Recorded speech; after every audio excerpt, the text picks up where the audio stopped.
Hi வாங்க, நீங்கள் இப்போ பார்க்குறது பால் பாயாசம். இந்த பால் பாயாசம் செய்ய தேவையானது 100 சவ்வரிசி, 1 சேமியா பாக்கெட்டு, கொஞ்சம் நெய், அப்புறம் 2 ஏலக்காய், கொஞ்சம் முந்திரி பழம், திராட்சை இருக்கும்.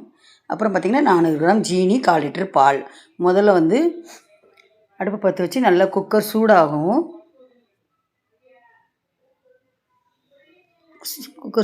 நம்ம சவ்வரிசியை பொன்னிறமாக நல்லா வறுத்து குக்கரில் வந்து 100 சவ்வரிசி வச்சுருக்கோமா, 400 மில்லி தண்ணி ஊற்றி நல்லா 4 விசில் வச்சிட்டோம்னா பாருங்கள் நல்லா வெந்துருச்சு.